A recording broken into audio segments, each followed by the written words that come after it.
This is my old Miller. It's an AC welder.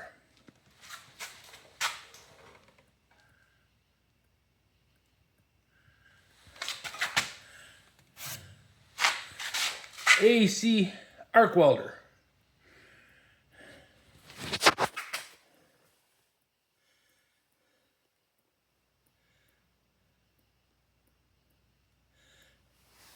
It's an antique for sure. The reason I have it is because of that hole. There was an auction down in Union City at one of the plants where they used to make house trailers. Well, actually, travel trailers. And when the auction was over with, I came home from work and walked in just as they were cleaning up.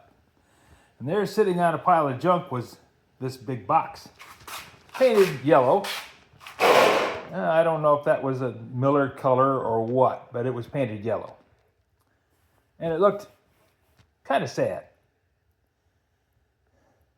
So I said, "How much for that?" And they said, "Well, it's no good. It's burned out." I said, "Oh, what's the matter with it?" "Well, it's got that hole in the top," somebody said, "and it burned out." I said, "Oh, okay." Knowing full well that what happened was the outer shell was grounded, and somebody set the stinger on it with a welding rod sticking out the back of the stinger, and it arced into the cabinet. I said, "Well, I'll take it, $10. They said, "Okay." So I got some help and loaded it in the back of my truck and drove home with it. It was very heavy. Still is. I put a cord on it. Well, actually, I opened up the cabinet, looked at it, and said, "Yeah, okay, there's no wire anywhere near the top of this cabinet. Nothing could arc through at that point because there's nothing below it. Had to be an external source. Somebody got it with a stinger." I'd seen welders with the same problem.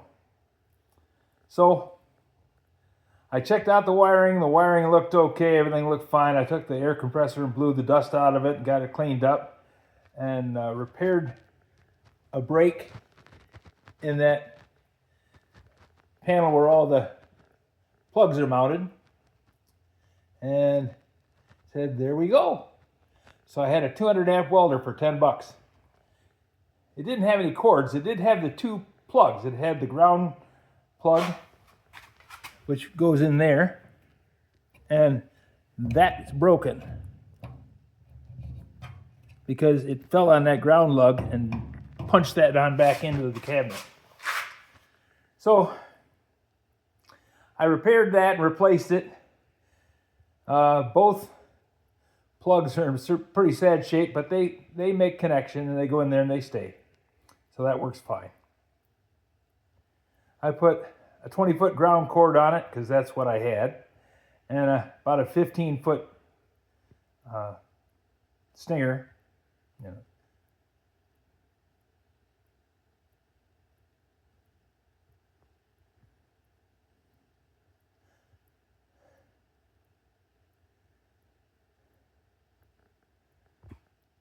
I put a 15-foot power cable on it and a 20-foot ground cord because that's the size wire that I had, and so that's what I did.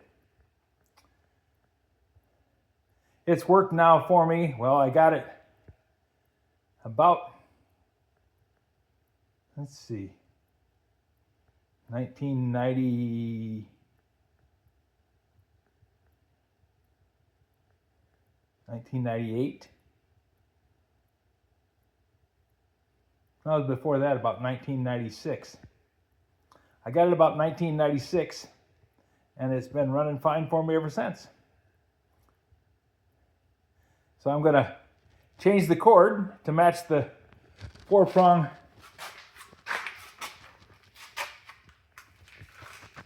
That's the kind of outlets that I put out in the workshop. I'm going to leave these in here because I want to be able to plug something in here every once in a while if I need to. So I'm just going to leave that wire right there. I got a plug over there for the cord that goes on the welder. Got 3 blades and a ground lug on it, so I'll just leave that there. Might need it. This cord's coming off of this welder because it's going to be out in the workshop. And I might find something to plug in there. If not, I'll just take it out and swap it out for another 4-prong. But I don't think I'll be doing that very often. I'm going to try and leave this for just the garage.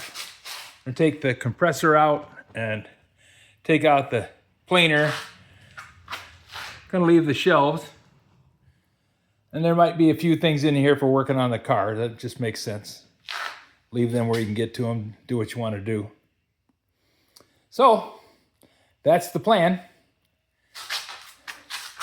I'm not going to take this out there tonight because I have to put the hoist on the tractor, and I don't need to have it out there to work on the thing that I'm going to work on.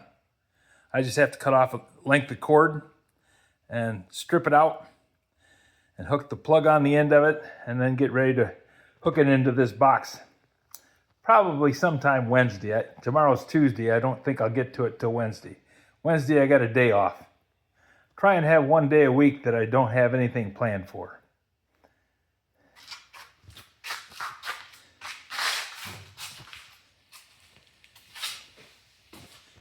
And this has turned into a chaotic mess, so I'm working my way through getting all the chaos out of here.